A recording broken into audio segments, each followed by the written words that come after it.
আকাশবাণী খবর পড়ছি অর্ক সেন। প্রথমে বিশেষ বিশেষ খবর। পশ্চিম এশিয়ার বর্তমান পরিস্থিতি নিয়ে প্রধানমন্ত্রী নরেন্দ্র মোদী সৌদি আরব, বাহরিন ও জর্ডনের শীর্ষ নেতৃত্বের সঙ্গে কথা বলেছেন।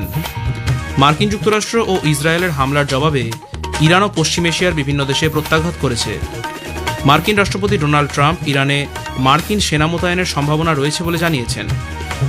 প্রধানমন্ত্রী নরেন্দ্র মোদী আজ ভিডিও কনফারেন্সের মাধ্যমে অর্থনৈতিক বিকাশ সুসংহত করার লক্ষ্যে বাজেট পরবর্তী ওয়েবিনারে যোগ দেবেন। রাষ্ট্রপতি দ্রৌপদী মুর্মু বলেছেন, দেশের প্রশাসনকে আরও শক্তিশালী করে তুলতে আইএএসদের গভীরভাবে আত্মনিয়োগ করতে হবে। ভোট প্রস্তুতি পর্যালোচনায় আগামী সপ্তাহে পশ্চিমবঙ্গে আসছে নির্বাচন কমিশনের পূর্ণাঙ্গ বেঞ্চ। আজ দোলযাত্রা, ফাল্গুনী পূর্ণিমায় রঙের খেলায় মেতে উঠবে পশ্চিমবঙ্গবাসী। আসছি বিস্তারিত খবরে।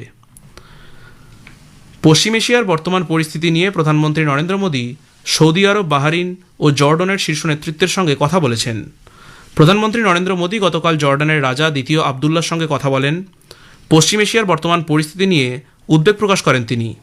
শ্রী মোদী জর্ডানের জনগণের শান্তি, নিরাপত্তা এবং কল্যাণের প্রতি ভারতের সমর্থন আরও একবার উল্লেখ করেছেন। সমাজ মাধ্যমের এক বার্তায় এই কঠিন সময়ে জর্ডানে বসবাসকারী ভারতীয় সম্প্রদায়ের যত্ন নেবার জন্য তিনি রাজাকে ধন্যবাদ জানিয়েছেন।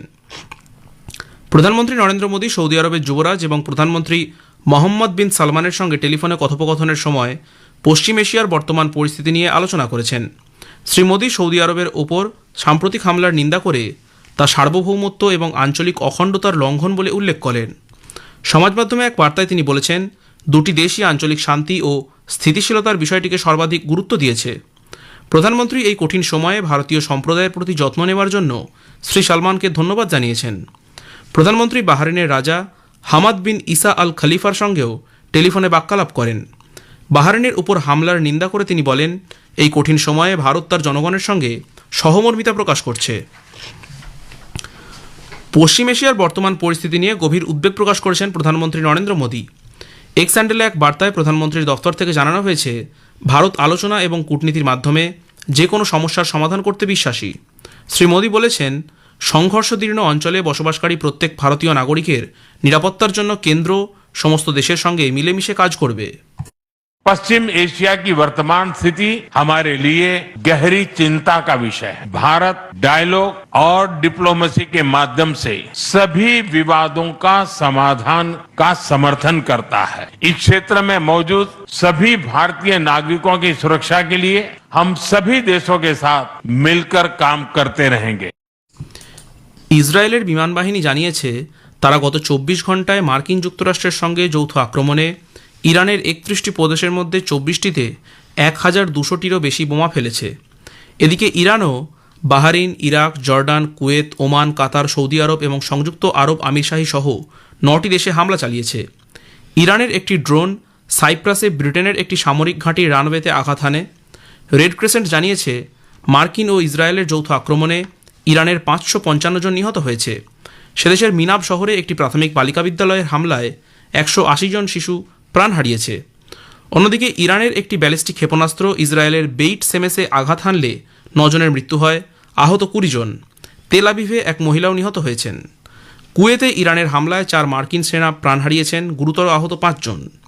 বাহরিনের সালমান ইন্ডাস্ট্রিয়াল সিটিতে একটি বিদেশি জাহাজে ক্ষেপণাস্ত্র আঘাত হানলে এশিয়ার এক শ্রমিকের মৃত্যু হয়। দক্ষিণ ইরাকের পপুলার মোবিলাইজেশন ফোর্সের জুরফ আল সাখের ঘাঁটিতে মার্কিন ও ইসরায়েলের হামলায় 2 জনের মৃত্যু ও 5 জন আহত। কুয়েত জানিয়েছে, তাদের আন্তর্জাতিক বিমানবন্দর লক্ষ্য করে ড্রোন হামলা চালালে 1 জনের মৃত্যু হয়, আহত হন 32 জন। লেবাননের স্বাস্থ্যমন্ত্রক জানিয়েছে, সেদেশে হেজবোল্লার ঘাঁটিতে ইসরায়েলের বিমান হামলায় অন্তত 31 জন মৃত্যু হয়েছে, আহত 50 জন। এদিকে সংযুক্ত আরব আমিরশাহীতে একজন পাকিস্তানি নাগরিক সহ 3 জনের মৃত্যুর খবর পাওয়া গেছে। মার্কিন রাষ্ট্রপতি ডোনাল্ড ট্রাম্প ইরানে মার্কিন সেনা মোতায়েনের সম্ভাবনা রয়েছে বলে মন্তব্য করেছেন। একটি বেসরকারি সংবাদ চ্যানেলকে দেওয়া সাক্ষাৎকারে তিনি বলেছেন, পরিস্থিতির উদ্ভব হলে তিনি তার বিচার করবেন। তিনি আরও বলেছেন, নির্দিষ্ট সময়সূচি মেনেই এই অভিযান শুরু হবে। এদিকে ইরানে হামলার বিষয়ে তার প্রকাশ্য মন্তব্যে মার্কিন প্রতিরক্ষা সচিব পিট হেগসেথও এই বিষয়টিকে সমর্থন করেন। তিনি গতকাল পেন্টাগনে এক প্রেস বার্তায় ঘোষণা করেন, আমেরিকার উদ্দেশ্য হল ইরানের ক্ষেপণাস্ত্র ও নৌবাহিনী ধ্বংস এবং তেহরানের পরমাণু অস্ত্র বিনষ্ট করা।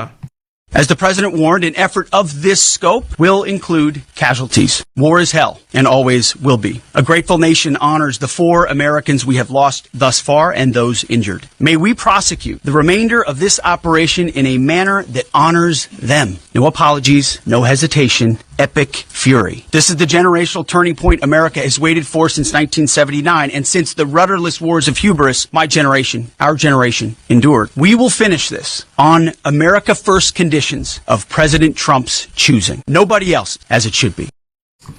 পশ্চিম এশিয়ায় উদ্ভূত পরিস্থিতির জন্য গতকাল 357টি উড়ান বাতিল করা হয়। যাত্রীদের অবস্থা বিবেচনা করে সামগ্রিক পরিস্থিতির ওপর তীক্ষ্ণ নজর রাখা হচ্ছে বলে সমাজমাধ্যমে এক বার্তায় অসামরিক বিমান পরিবহন মন্ত্রক জানিয়েছে। এয়ার সেবা, সোশ্যাল মিডিয়া প্ল্যাটফর্ম এবং ডেডিকেটেড হেল্পলাইন কলের মাধ্যমে 559টি অভিযোগের সমাধান করা হয়েছে।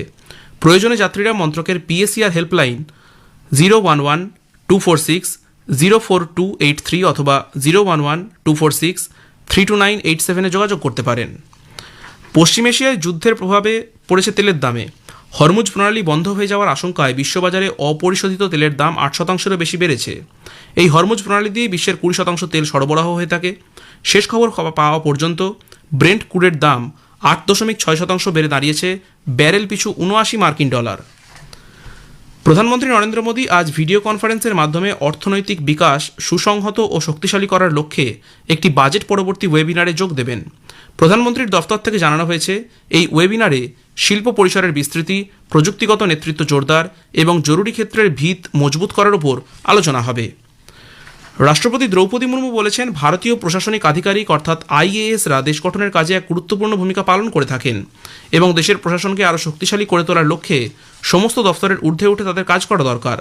তিনি গতকাল নতুন দিল্লির রাষ্ট্রপতি ভবনে লাল বাহাদুর শাস্ত্রী জাতীয় প্রশাসনিক একাডেমির 128তম প্রশিক্ষণ কর্মসূচিতে নবনিযুক্ত সিভিল সার্ভিস আধিকারিকদের সামনে ভাষণ দিচ্ছিলেন। ফিনল্যান্ডের প্রেসিডেন্ট ডক্টর আলেকজান্ডার স্টাব আগামী 4 মার্চ থেকে 4 দিনের ভারত সফরে আসছেন। নতুন দিল্লিতে অনুষ্ঠিত হতে চলা 11তম রাইসিনা ডায়ালগে তিনি প্রধান অতিথি ও মূল বক্তা। এটি তার প্রথম ভারত সফর। আজকের প্রসঙ্গ অনুষ্ঠানে আজ শুনবেন বিশেষ আলোচনা, বিশ্ব রাজনৈতিক প্রেক্ষাপটে ভারত। অধ্যাপক ইমন কল্যাণ লাহিড়ীর সঙ্গে কথা বলেছেন কল্যাণ লাহা। আকাশবাণী সংবাদ বিভাগ প্রযোজিত অনুষ্ঠানটির প্রথম পর্ব শুনবেন আজ রাত 8টায়, দ্বিতীয় পর্ব শুনবেন আজ রাত 9:30টায় গীতাঞ্জলি ও আকাশবাণী সংবাদ সোশ্যাল মিডিয়া প্ল্যাটফর্মে। খবর শুনছেন আকাশবাণী থেকে। পশ্চিমবঙ্গ বিধানসভা ভোটের প্রস্তুতি পর্যালোচনায় নির্বাচন কমিশনের পূর্ণাঙ্গ বেঞ্চ আগামী সপ্তাহে রাজ্যে আসছে। কমিশন সূত্রে খবর, আগামী 8ই মার্চ রাতে দেশের মুখ্য নির্বাচন কমিশনার জ্ঞানেশ কুমার সহ 3 কমিশনার ও কর্তারা কলকাতায় পৌঁছতে পারেন। পরবর্তী 2 দিন তারা রাজ্যে নির্বাচনী কর্তা ও প্রশাসনিক প্রতিনিধিদের সঙ্গে বৈঠক করবেন। স্বীকৃত রাজনৈতিক দলের প্রতিনিধিদের সঙ্গেও তাদের কথা হতে পারে। নির্বাচনী প্রস্তুতির সামগ্রিক পরিকাঠামো খতিয়ে দেখতে একাধিক দফতরের সঙ্গে আলোচনা করবে পূর্ণাঙ্গ বেঞ্চ। এদিকে রাজ্যের আসন্ন বিধানসভা ভোটের প্রস্তুতি খতিয়ে দেখতে নির্বাচন কমিশনের উচ্চপদস্থ কর্তারা গতকাল রাজ্যের প্রশাসনিক ও পুলিশ আধিকারিকদের সঙ্গে ভার্চুয়াল বৈঠক করেন। দোলযাত্রা উপলক্ষে আজ সকাল থেকেই রঙের উৎসবে মেতে উঠেছে কচি কাঁচা সহ সব বয়সের মানুষেরা। দোল পূর্ণিমায় দোল উৎসব উপলক্ষে নবদ্বীপ, মায়াপুর, শান্তিপুর সহ শ্রীকৃষ্ণ ও গৌড়ীয় পুণ্যধামে মহাসমারোহে পালিত হবে শ্রীকৃষ্ণের দোলযাত্রা উৎসব। সকাল থেকেই নাম সংকীর্তন, নগর পরিক্রমার মধ্য দিয়ে শ্রীকৃষ্ণ ও গৌড়ীয় পুণ্যধামগুলিতে শুরু হবে দোল উৎসব। All England open badminton tournament আজ থেকে বার্মিংহামে শুরু হচ্ছে। ইরান ইসরায়েলের যুদ্ধের জেরে ভারতের তারকা খেলোয়াড় পিভি সিন্ধু দুবাইয়ে আটকে পড়েছেন। তার খেলা নিয়ে অনিশ্চয়তা দেখা দিয়েছে। ভারতীয় ব্যাডমিন্টন সংস্থার সচিব সঞ্জয় মিশ্র জানিয়েছেন, সিন্ধুর সঙ্গে নিয়মিত যোগাযোগ রাখা হচ্ছে। বিশ্ব ব্যাডমিন্টন সংস্থা জানিয়েছে, প্রয়োজনে তারা ম্যাচের সূচি পরিবর্তন করতে পারে। শেষ করার আগে খবরের বিশেষ কিছু অংশ আরেকবার। পশ্চিম এশিয়ার বর্তমান পরিস্থিতি নিয়ে প্রধানমন্ত্রী নরেন্দ্র মোদী সৌদি আরব, বাহরিন ও জর্ডানের শীর্ষ নেতৃত্বের সঙ্গে কথা বলেছেন। মার্কিন যুক্তরাষ্ট্র ও ইসরায়েলের হামলার জবাবে ইরান ও পশ্চিম এশিয়ার বিভিন্ন দেশে প্রত্যাঘাত করেছে। খবর শেষ হলো। এর পরের খবর শুনুন 7:25 মিনিটে।